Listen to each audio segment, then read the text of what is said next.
Hello, my name is Annetta Elizabeth Bowers Williams. I was named after my paternal grandmother, Annetta Davis Bowers. And I'm the eldest daughter of Chester Arthur Bowers, who was the eighth child of Nolyar and Annetta Davis Bowers.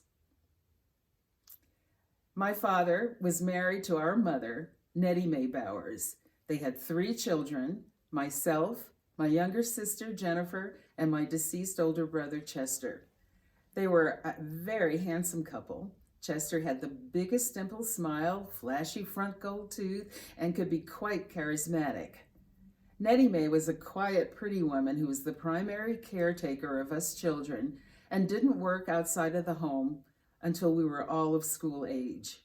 Neither Chester nor Nettie Mae graduated from high school, but together they were able to work hard, to persevere, and provide a lovely home, higher education, and upbringing for their children.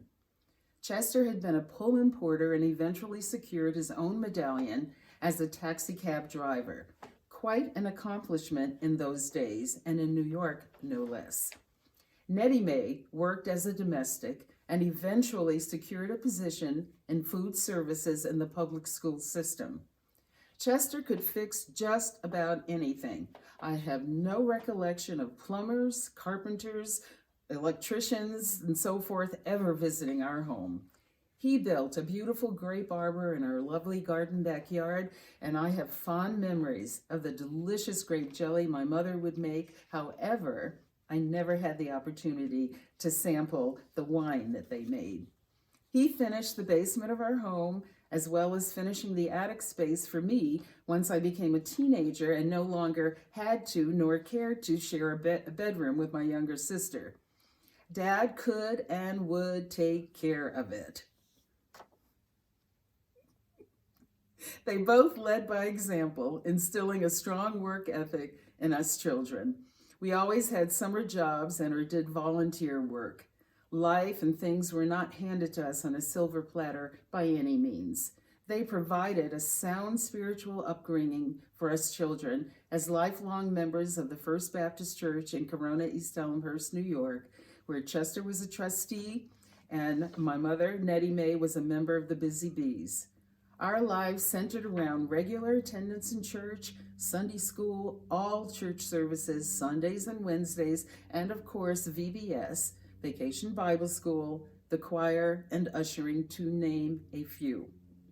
After Chester's death, Nettie Mae devoted the remainder of her life to the support of all three of her teenage children and as the sole caregiver for Chester Jr., due to his disability until her passing in 1994. Both Chester and Nettie would be so proud and happy to see how their four grandchildren, three of which are surviving, 8 great-grandchildren, and 1 great-great-grandchild are growing, thriving, and contributing to society. We were asked in preparing this video to answer the question, what message would our father have for us today? Chester's family, the 5 of us then, Chester, Nettie Mae, Chester Jr., Annetta, Jennifer, 2 of us now, just myself and my younger sister. Chester passed away in 1964, Nettie Mae 30 years later in 1994, and Chester Jr., fondly known as Bubba, in 2020. One of the earliest memories that I have of our parents and family is the move that we made from Harlem to Corona in 1951. My parents came to my classroom. They surprised me. It was an early dismissal. Took me to Queens and specifically to Corona to join with the family in celebrating our new home. I remember distinctly sitting on the hardwood floors of our empty new formal dining room to have a celebratory family picnic, the 5 of us. Looking back on that day, years since, I had no idea the deep significance of that move. I had no understanding of the journey it must have taken for my parents to get to that place in our lives. Their journey, Their story was not told to or shared with us. Remember, this was a time when children were seen and not heard. I recently read The Warmth of Other Suns by Isabel Wilkerson, which detailed the epic decades-long migration of our people from the South for northern and western cities in search of a better life. And that took place from 1915 to 1970. It brought forth so many questions for me as relates to my own parents. Why did it take?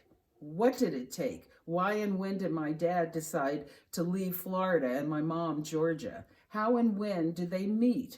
When did they marry? What were their fears and concerns, their dreams, their aspirations? Were they fulfilled? And if so, how? If not, why?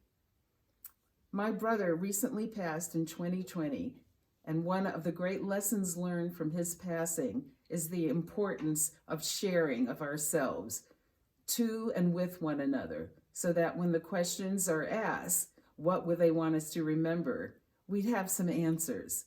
We spent about a year prior to his death talking every day, asking and answering questions. When my father passed away in 1964, I was just 19 years of age and had been away at college already for a year. There were so many questions that were left unasked and unanswered. What was the most significant lesson learned?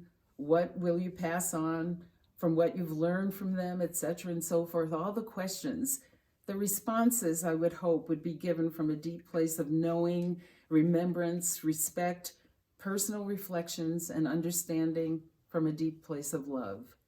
With all of that said, my personal statement to all of you watching and listening, my family, my relatives, I am here and open to hearing from and sharing further with you that which might fill and enrich the gaps of understanding of just who my father was and therefore who I am, who we are as Bowers. Did you know my dad as a child, as a young man? Are there memories you'd be willing to share? I want to thank each of you here that are representing my father's siblings in advance for sharing and helping me to answer those very questions, filling in the gaps of my heritage. I, in turn, vow and promise to pass it on to the future generations. May God's favor and blessings be upon us all.